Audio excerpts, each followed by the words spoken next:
everybody. Welcome to episode 3 of the NIASIMONESPEAKS podcast. In this episode, I have my friend Yetta here, and we're going to talk about her experience as a young single mother, going through breakups, going through postpartum, and how she got through it. So this video is definitely to tell her story and also to encourage other young women that may be going through the single motherhood, that may be young and have a child and are looking for advice and ways to navigate through that.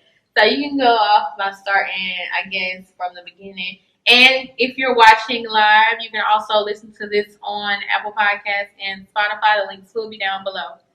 So you want to start from the beginning? All right. So the beginning is, so my starting from when I found out I was pregnant. Do you want to start off from there or from pregnancy? Which one you think is better? When I found out I was pregnant. Okay. So, me and my daughter's dad, we had been dating like a year and a half before I got pregnant. No, maybe like 2 years before I got pregnant. Because I found out in January of 2016. It's a blur. Okay, I found out in January of 2016 because my daughter was due September 2016. So we had conversations. I think that he knew that I was pregnant. I feel like guys know, like they know when they get you pregnant. But yeah, we had conversations, and he was like, if you're pregnant, I'm gonna leave school. We're gonna figure it out. I'm gonna get a job. Blah blah blah blah blah. And in my head, I'm like, why are we talking about this? Because I'm not pregnant. So. Girl, and I was staying with his family too. So, I found out I was pregnant. We had broke up. We broke up. I found out I was pregnant probably 2 weeks after we broke up. A week after we broke up, I found out he cheated on me at school in college. So I was already depressed. Like finding out I was pregnant, I was already depressed. So I found out I was pregnant, and he was like, "You need to get an abortion." No. Yeah, and I was like, I thought he just said that y'all was gonna work it out. After we knew for a fact I was pregnant, he was like, So things changed. Yeah, fast. Okay. The day that I told him I was pregnant, he called me. He was like, "You need to get an abortion," and I'm like me being young, I think I was like 21, 20. I'm like, an abortion? Like, I know we just broke up and everything, but this is a human. Like, this is a child. And don't get me wrong, I'm pro-choice, but just for me, I'm just for you and your sister. I don't want to kill my baby. And I was like, I'm not getting an abortion. And he was like, you work at Old Navy right now. Like, what can you do with a baby? And I'm like, I'm not getting an abortion. So I feel like that took, and I know people on social media and people in general, they're like, if a guy tell you that he wants you to get an abortion, when you choose at that point that you want to keep the baby, then the baby is your responsibility. You know, a lot of people say that. And I just feel like we knew what we was doing when we was doing what we was doing. Yeah, for sure. So, for certain. So after that, he was at school. I would have doctor's appointments, and he would come for the weekend. But then I found out during my pregnancy that when he was coming to our doctor's appointments, his side chick in college was riding home with him, and he would drop her off before he gets to the doctor appointment. So I found that out. I just feel like just all of this stuff, like this snowball effect of me just finding out stuff, it played a huge role in me being depressed while I was pregnant. Okay. I really thought that my baby was going to be a crybaby because they said, like, if you're depressed, your child will cry a lot. But that was a lot. So then I had my baby, and so the baby shower, the maternity shoot. He wanted to be a part of my maternity shoot. So I allowed him. So y'all weren't together during the time of the maternity shoot. I remember that. Okay. Okay, you remember that. So he wanted to be a part of my maternity shoot. So I was like, okay, cool. And then one of my friends who also went to his college, he did the maternity shoot and released the pictures, and Twitter just went crazy. Like, all of his, side chicks, they saw our pictures. And Twitter just went crazy, and a lot of people were saying, "You're trapping him by keeping the baby. Yeah, you want to trap him. You want to keep the baby because you still want to be with him." It was a lot, and I just like on social media, I was like, I don't care. I don't care what y'all saying. That don't bother me. Mm-hmm. But like me being pregnant, me actually like being pregnant with this baby, it was a lot. Like it was a lot to deal with. So after I had the baby, we had conversations about getting back together, but then I just started to realize that I was doing everything by myself. Like as far as financially, as far as even physically being there.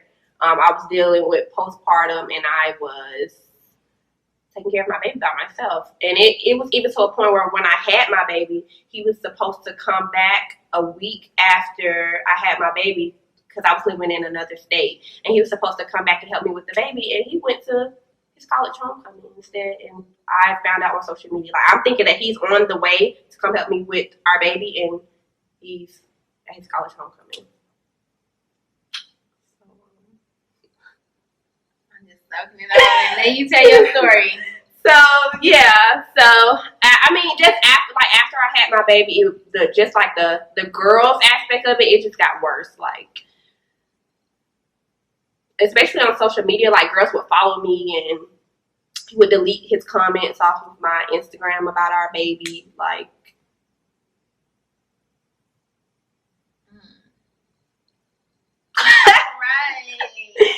all right. So that was when Kaylee was a newborn. Yes.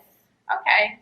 All right. So let's talk about, you were going through that breakup. You were experiencing that heartbreak. You had just had a baby. Y'all were trying to figure stuff out, but you felt like, you were the only one that was really putting in that effort, that time. Right. Even, financially, you talked about. Absolutely. So did you ever get to a point where you started to be okay and be healed from the breakup? So I feel like I got to that point once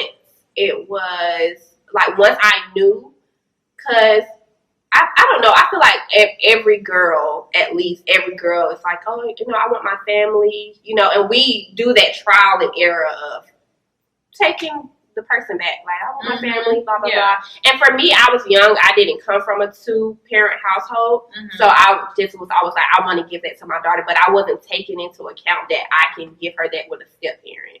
Yeah. So I feel like when it just got to the point of like me hearing stuff from his family members, like them saying, oh, I've witnessed him do this with a girl. Like, y'all would hang up the phone at night and a girl would come over. It got to a point where I was just like, I have to remove myself from it because my postpartum was getting worse and worse and worse. Like, I was in severe depression. So once it got to that part, that's when I started dating. And that's when I found my boyfriend. So you found, not to say you found healing through love, but you actually opened your... Right, because before I started dating him, I had cut ties 6 months ago. So yeah, I feel like once I wanted to find myself, step into yourself, that came. Yes. That's a word. That's definitely a word. Once you step into yourself and everything will align. Take time to work on yourself. That's when. But it's hard to see that when you're in the situation. Because even for me, I was so set on like nobody's gonna want me at our age. Like, we're young. I have a child. But when something is meant for you, all you have to do is align yourself for those things to fall into place. Ooh, that is a word. That's a word. That's a word. So yeah, that is a word. So when me and my boyfriend that I'm with now, when we got together, my daughter was 13 months. So and also too, I think when I was done was when I found out that when I had to find out the hard way that he was sleeping with somebody else and sleeping with me, I was like, yeah, that's the last straw. Like, for me, I can't come back from that. Like, I can't come back from you putting my health at risk. So once I found that out, that anything involving that or anything involving me wanting my family, that was done for me. So it made it easier for me to walk away once I knew that somebody was putting my health at risk. You know, the hard part about walking away from a situation, even in more so in your perspective, because you know you want your family to work out. That's at the time probably was the love of your life at that time. Yeah, absolutely. It's hard. I feel like it's very, very hard to let go, and you keep like trying and forgiving and you be like, I want to show my child that she can be raised differently in a different household. Girl, please. And I also think through that, when you give a man like his chance after chance, they start to respect you less. Every time you take them back, their respect drops tremendously. Not like I respect her a little. I respect you a lot less. Now that I see that I can slide, I'm gonna ice skate for sure. There's no ifs, ands, or buts about it. And that's another thing that I want to say, like with anybody that is currently pregnant or, you know, that just had a baby. If a guy is showing you that his own seed is not enough, you will never be enough. Never. And not be enough for him to love you, but you won't be enough for him. Like, if his own child doesn't make him step up to the plate, baby, you cannot fill whatever void that he lacked. You cannot feel that. That's what any man. You cannot. I tell people that with kids all the time. Like, if his own seed doesn't make him be like, you know what? I'm wild. I'm doing too much. I need to step up to the plate. I need to be responsible. If his own seed doesn't make him do that, a woman will never make him do that, ever. So. And I'm completely neutral in this situation. I'm just, my girl is here to tell her story. I don't know nothing. I ain't been it. I'm not in it. But what advice, like, well, I won't even say take it to advice yet, but what are some misconceptions you think there are out in the world about being a young mom? Well, and I touched on this on my story, on my YouTube channel as well, but I feel like the misconceptions are like your life ends once you have a baby. Like, I'm pretty sure Nia knows, or anybody that follows me on Instagram, or anybody that's like really my friend in real life knows that I do like what people my age do. Because a child doesn't stop you from doing anything. It doesn't stop you from chasing your dreams. It doesn't stop you from having a social life or anything of that aspect. Like, if anything, a child really makes you grind harder to have the luxuries of life because you want to give your child the best of the best. And I also feel like it is very important to have a village. I know that some people want to be independent and like, I'm gonna raise my child by myself. It's so important to have a village, especially during those postpartum years, because you need that alone time. You need that social time with your friends. You need, apart from your child. So I feel like that's really big. So advice to single mothers that may be, young, number one, and also experiencing troubles within their relationship with the child's father, and like just how to get through it. I know you cut it off. That's my advice. Okay, that's better. And you and I know we both know that's easier said than done. It is.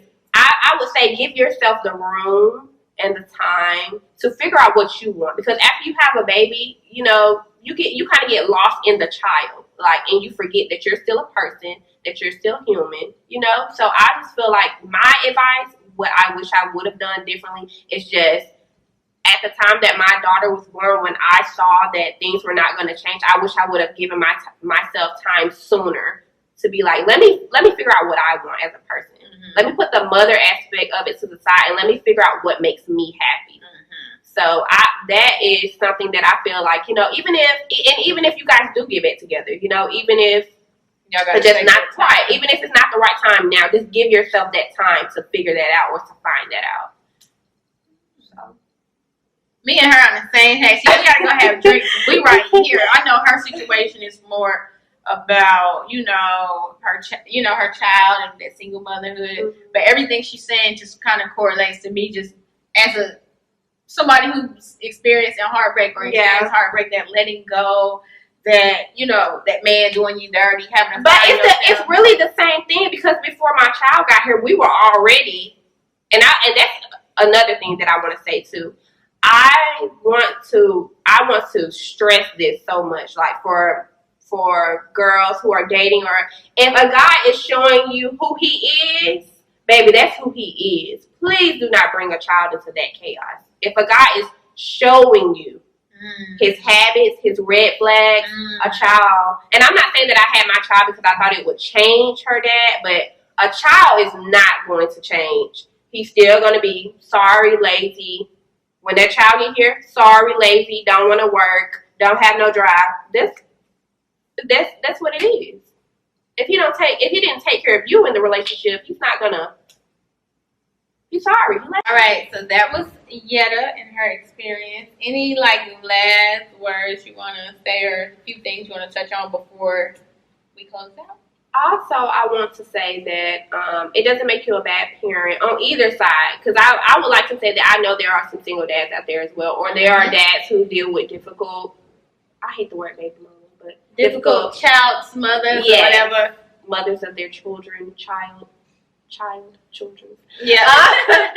I want to say too, it doesn't make you a bad parent to feel like that you would like to date outside of that, or just find love outside of that. I would like to say, make sure that the person that you're dating, they have motherly or fatherly qualities, because they will be around your children. But it doesn't make you a bad parent. I always felt like, if I was dating, once my child was here, I'm like, kind of makes me a bad mom. She needs to see me with her dad. She needs to see that, you know. And I'm like, step parents. Some people had better lives because they had step parents. So I just want to say, too, don't feel like you're a bad mother or a bad dad, because it goes both ways by, moving on, because life moves on. So that's my little tip. Well, that is Yetta and her tips on single motherhood, as a young woman and what she went through. If you want to follow her, you can. Give them all your ads. So my Instagram is Princess Yetta, the number 2, the letter U. My Instagram is Princess Yetta, the number 2, the letter U. My Twitter is the same, and then my YouTube channel is To a Mom from a Mom. And I'll have all that linked down below. Thank you guys for watching. I hope you guys enjoyed. Bye.